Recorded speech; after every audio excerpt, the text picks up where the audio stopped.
Aku kemudian langsung beranjak ke arah tenda dan benar-benar kosong.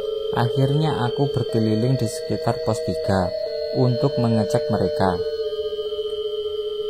Mereka kemana ya sebenarnya?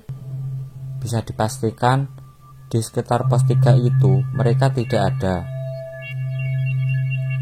Dan saat aku benar-benar sendiri, tiba-tiba tercium aroma yang busuk. Aku yang peka dengan hal-hal mistis langsung menyadari bahwa ada yang tidak beres. Aku merasa di sekitar ada sosok lain, dan sosok itu sepertinya ada di balik pohon besar di ujung pos 3. Namun, setelah sekian lama, aku merasa bahwa ada yang lain yang datang. Mereka semakin banyak, dan yang aku terbiasa dengan berbagai penampakan. Pada waktu itu juga aku tidak begitu panik. Aku memang sudah terbiasa melihat genderuwo, kuntilanak, ataupun makhluk lain yang berwujud aneh-aneh. Aku kemudian memejamkan mata dan membaca doa ayat suci Al-Quran yang masih aku hafal, yang kemudian membuat hatiku jauh lebih tenang. Walaupun sebenarnya aku sadar mereka semua ada di sekitar sana. Namun tak berselang lama, bau busuk kembali muncul dan terdengar bunyi yang cukup aku kenal. Ya Allah, kenapa harus dia yang muncul? Mataku tertuju pada sosok putih yang muncul tidak jauh dariku. Dari semua makhluk itu, entah mengapa aku paling takut jika harus bertemu dengan sosok pocong. Aku kemudian langsung masuk ke dalam tenda, dan seiring dengan waktu itu, semua sosok itu kemudian seolah mengelilingi tenda. Aku kini menjadi panik dan ketakutan. Mereka yang di luar ini seolah-olah ingin menarikku. Di dalam tenda yang begitu gelap, tiba-tiba tak sadar tanganku memegang sesuatu. Namun aku tidak berani untuk menengok ke arah tanganku. Yang akhirnya aku menyalakan lampu, sehingga kondisi dalam tenda menjadi terang benderang. Dan ketika aku memberanikan diri menoleh ke tanganku, tanpa tak sadarnya aku memegang tangan Nyai, tangan sesosok Nyai, wanita yang berkebaya biru, yang sering membantuku saat aku ketakutan. Entah siapa itu, aku pun juga tidak tahu. Setelahnya aku tak ingat lagi apa yang terjadi, karena aku kemudian tidak sadarkan diri sampai kemudian bangun pada keesokan paginya. Saat aku keluar dari tenda, ternyata keempat wanita itu sudah ada. Mereka sedang memasak di luar tenda. "Mbak, semalam dari mana?" kataku. Namun mereka semua diam tak menjawab. "Kang, silahkan sarapan dulu." "Mbak, saya nanya, semalam dari mana?" Mereka semua pun diam, tidak ada yang menjawab.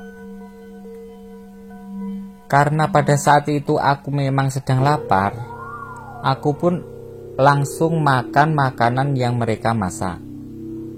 Setelah sarapan pagi, hari itu kami kembali bergegas untuk melanjutkan pendakian. Selama perjalanan ke pos 4, aku masih terus berpikir dengan kejadian semalam. Ya juga sangat penasaran lah. Sebenarnya mereka berempat tadi malam kemana ya? Seolah mengetahui bahwa aku memikirkan kejadian tadi malam, salah satu dari mereka kemudian berkata, "Udah Kang, jangan terlalu dipikirin. Tugas Akang cukup menemani kami saja." Dan tak lama setelahnya, mereka kemudian sampai di pos 4. Namun mereka tidak beristirahat. Mereka langsung melanjutkan perjalanan ke pos 5. Singkat cerita, di sekitar jam 12, sampailah di pos 5. Di sana rupanya memang sudah banyak yang mendirikan tenda. Dan karena bertepatan di waktu zuhur, mereka akhirnya memutuskan untuk istirahat dan kembali sholat di tempat itu. Namun, pendaki di pos 5 bergantian memandangi ke arah kami dengan pandangan yang aneh. Aku pun yang lama-lama merasa risih. Akhirnya aku berkata kepada mereka, "Lihat apa sih kalian?" "Udah Kang, nggak apa-apa. Saya risih Mbak, dilihati mereka kayak gitu." "Ya udah Kang, kalau gitu kita lanjut aja deh." Kami pun melanjutkan pendakian ke puncak dan sampai di sana sekitar jam 2. "Mbak, saya ke sana ya. Kalau mau turun, Mbak panggil aja saya. Saya cuma rebahan di sana ya Mbak." "Iya Kang."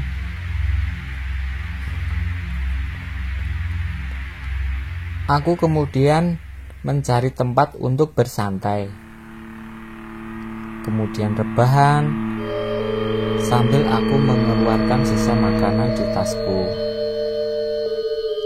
Dan tiba-tiba di sana ada anak kecil yang datang, yang kemudian meminta sedikit makanan kepadaku. Saat itu aku langsung memberi 1 bungkus roti yang aku bawa, dan aku pun memakan 1 bungkus sisanya. Sambil tiduran di bawah bunga edelweiss, tiba-tiba aku tersentak kaget. Lah, itu tadi anak kecil siapa ya? Masa ada anak kecil di puncak gunung? Aku pun langsung bangkit dan mencari anak itu, tapi aku tidak menemukannya lagi. Sampai kemudian salah satu dari wanita itu berkata, "Kang, udah, ayo kita turun." "Iya Mbak," jawabku. Sekitar pukul 3, kami pun mulai turun ke pos 5, yang akhirnya sampai di sana sekitar jam 4.15. "Mbak, kita mau turun sekarang nih. Tapi kalau kita maksa turun, kita bakalan ketemu malam di jalur ini," tanyaku kepada 4 wanita tersebut.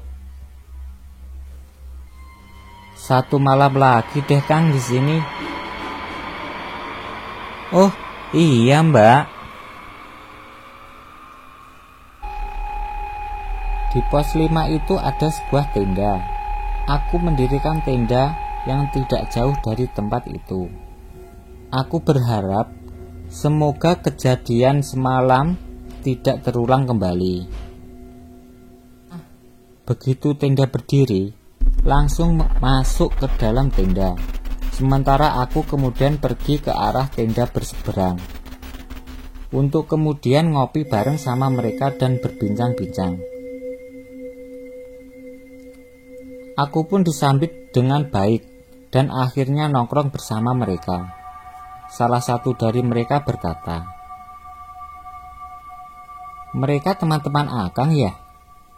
"Bukan bang, saya hanya mengantar saja." "Kok pakaian mereka lain, serba hitam-hitam gitu?" "Iya bang, awalnya juga saya merasa gitu, tapi mereka sebenarnya biasa aja kok." Tidak terasa waktu sudah memasuki waktu Isya.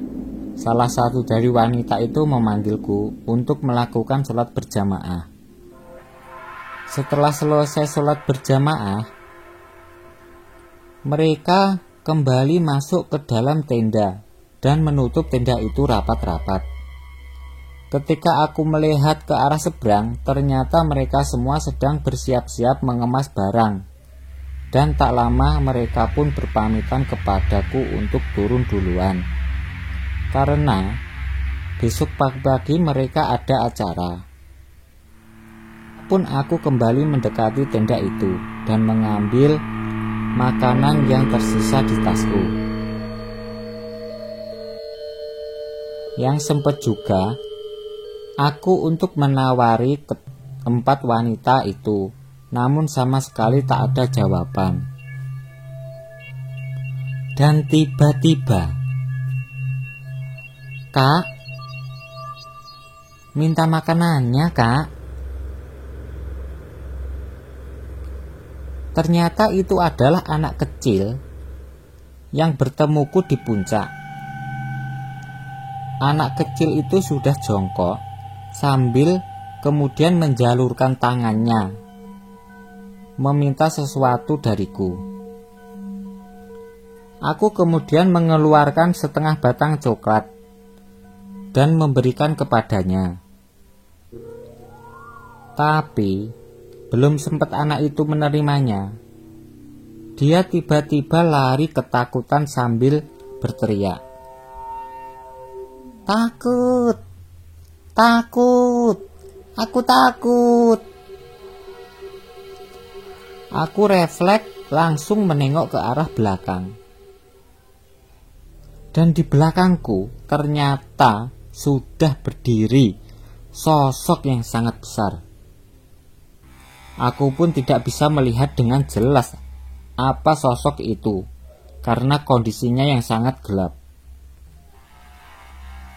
Yang terlihat hanyalah matanya saja yang merah merona memandang ke arahku. Aku mencoba tetap tenang sambil kemudian melanjutkan makan mie. Bagaimanapun, mereka mungkin memang penghuni di tempat ini. Selama aku tidak mengusik dan sopan, seharusnya mereka juga tidak akan mengganggu. Pikiranku waktu itu. Setelah selesai makan, kemudian mengambil sleeping bag dan berniat untuk tidur, walaupun aku yakin sosok itu masih ada di sana. Dan samar-samar terdengar di telingaku, "Jangan diganggu, itu orang baik." Suara itu sepertinya suara anak kecil itu yang sempat meminta makanan kepadaku. Anak kecil itu meminta kepada sosok tinggi besar itu agar tidak menggangguku. Mungkin di mata sosok anak kecil itu, aku adalah orang yang baik karena mau berbagi dengannya. Aku pun mulai ngantuk dan tertidur. Alhamdulillah, malam itu tidak ada gangguan. Singkat cerita, mulai subuh aku terbangun dan menjalankan ibadah seperti biasa. Mereka pun mulai memasak dan sarapan bersama sampai salah satu mereka berkata, "Kang, terima kasih ya sudah menemani kami." "Iya Mbak, sama-sama." Sebenarnya saya masih sangat penasaran dan ingin menanyakan siapa mereka ini. Mbak, aku boleh bertanya enggak? Kalau Akang mau menanyakan siapa kami, saya tidak bisa memberitahu kan? Loh, mereka kok tahu ya apa yang aku mau tanyakan?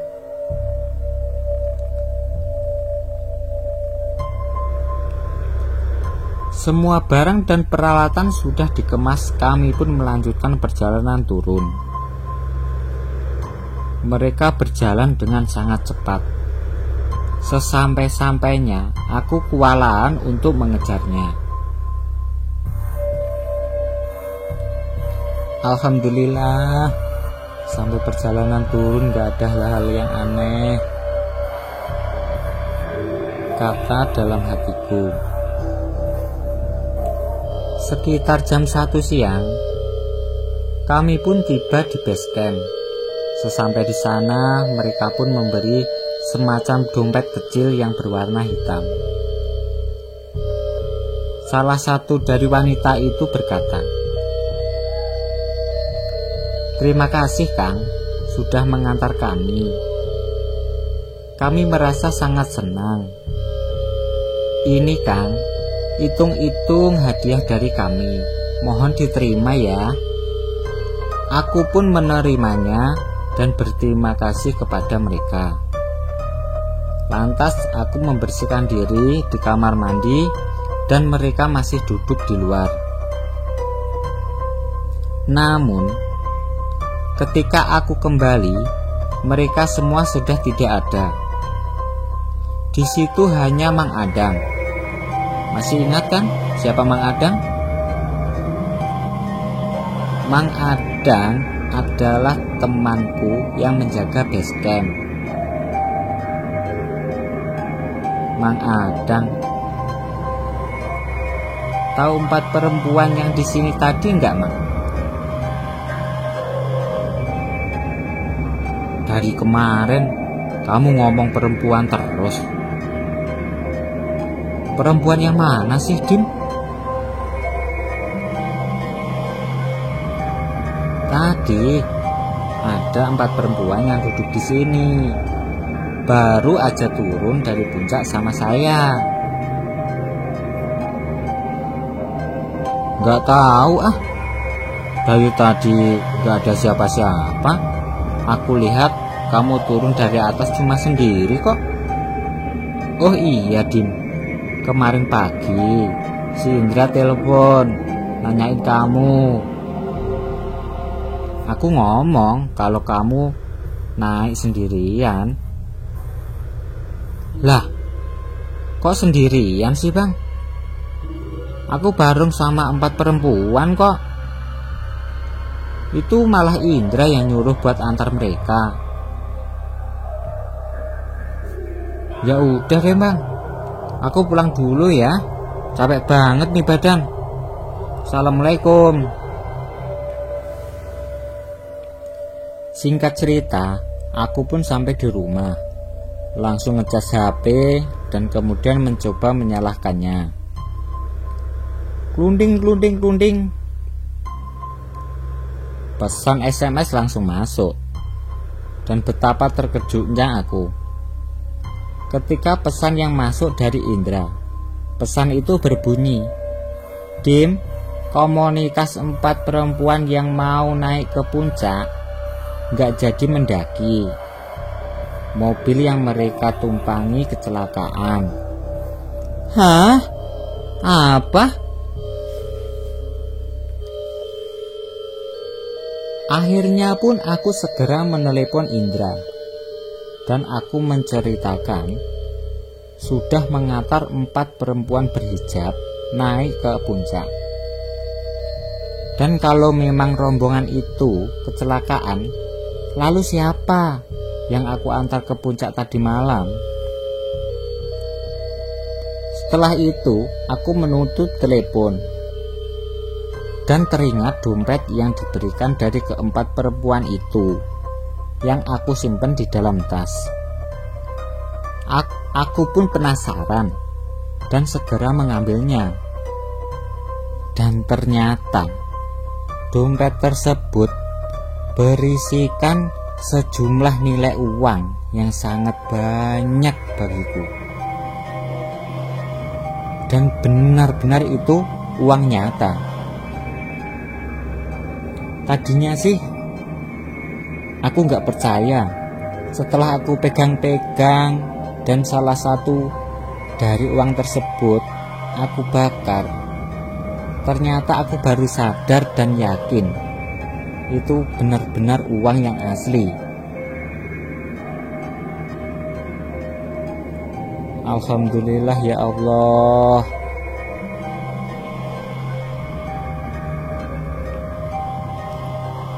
Bagaimana? Apakah sangat berkesan?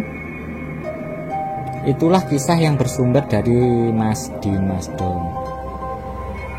Dan terima kasih kepada penggemar semua. Semoga di tahun 2021 ini kedepannya kawan-kawan semua mendapatkan kesehatan dan juga kesuksesan. Baiklah, sampai di sini dulu. Saya Dedi yang menemani Anda di episode ini. Jumpa lagi di episode selanjutnya. Tetap semangat, jaga kesehatan. Wassalamualaikum warahmatullahi wabarakatuh.